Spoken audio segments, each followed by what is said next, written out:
I would love to ask you about your child. We were talking about how when you relax and kids just come, and my two kids came. I wasn't really planning on having kids. They just basically, my understanding is they orchestrated the timing. They said, we're going to bring you and your wife together so that we can make a family. My son was coming to my wife in dreams for weeks before he was like, hey, here I am, I'm coming, just a heads up, like this is what I look like. And then he showed up and looked exactly like he did in the dreams. Wow. But I'm curious about your kid, because I think I read on your website multiple different disabilities, and obviously you have all these abilities. So maybe, I'm not sure where you want to start from, but I'd love to hear about your relationship with your kid. With Philip. Yeah, thank you. Well, I didn't plan on him at that point when I got him, but it wasn't like I don't wanted him at all. It just happened when it happened, and then it went very fast. Boop, I became pregnant. And I felt that in the minute, I just knew, okay, I'm pregnant now. And I knew when he was about 12, 13 weeks, I knew that something was wrong. But because I was a first-time mom, I wasn't taking seriously, because I was just being, the very, very hysterical mom. But you mean when he was in your womb, you could already tell something wasn't right? Yeah, okay. I just knew it. And I was very worried. And I think most first-time moms are worried during a pregnancy, but I just kind of knew something is off. And we had a scan in week 12, nothing was wrong. We had a scan in week 20 and everything was perfect. And then when I gave birth to him, it was so dramatic as well, and I ended up with a C-section with no, sedative things to help me during that surgery. It was very, very traumatic. I think I was the first woman that got the C-section with no pills, no medicine, Ooh. No nothing. Yeah. And then, when I was at home with him and I had to breastfeed him, I didn't have that eye contact with him. I had a very, very great connection with him, but never the eye contact. And then I told the nurse, something is off. I've been saying this for 9 freaking months, something is off. And she didn't believe me. And then I exchanged the nurse, and the second nurse said, okay, something is off. And then we got hospitalized. And the doctors came to the room and said, well, your son is blind. And I was like, what? He's totally 100% blind, and I was Whoa. Like, I can't believe what you're saying.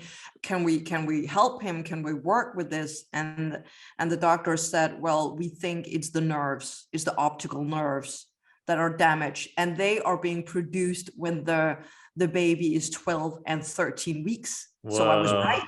I was so right, but I couldn't prove it. And she said, we don't work with nerves. We can't work with nerves in Scandinavia. They had some stem cell treatments in China, which costed like a massive amount of money. And I was like, okay, but can I train him? And they said, well, you can try.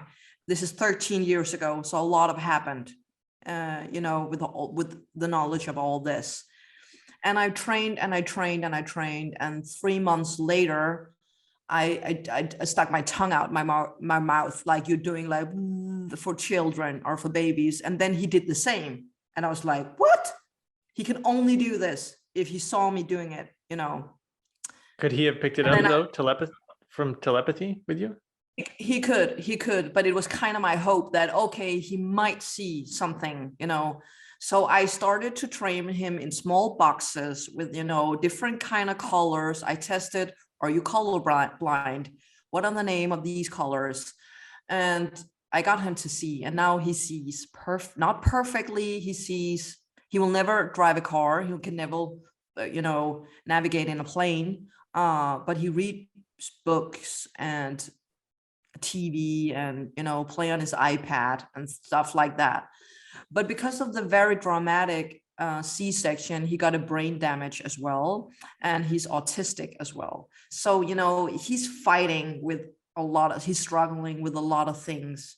So being around Philip with no eyesight for so many months and years, because it is constant training. It is also training now. I had to open up all my senses and becoming more telepathically than I've ever was, and I trained him in making signs with an apple and like, can you guess what's in my hand? And he was like, apple? And I was like, okay, you gifted, all right. So it has been a very, very rough journey getting Philip, and it has also been the biggest gift in my life, because without him, I would never have made my own company. I would never have been able to work as much in the equine industry as I do, because everything I've worked with Philip, I'm passing on to the horses, and it helps. So if everybody knew that what you do with an autistic child, you just need to do with the animals, and it works. That's really interesting. I've listened to some interviews with Temple Grandin, and she talks about creating conditions for livestock based on what she would want. There's like a device that squeezes cows to make them feel safe, because apparently autistic people like heavy, to be squeezed in that way. So it's really interesting that you say that it's been like a training for your own skills with your son to work with these animals. Wow. Yeah, it improved my skills so much. You have no idea, because all kids need this structure, safety, predictability, but the autistic children need it really much, and the animals do as well.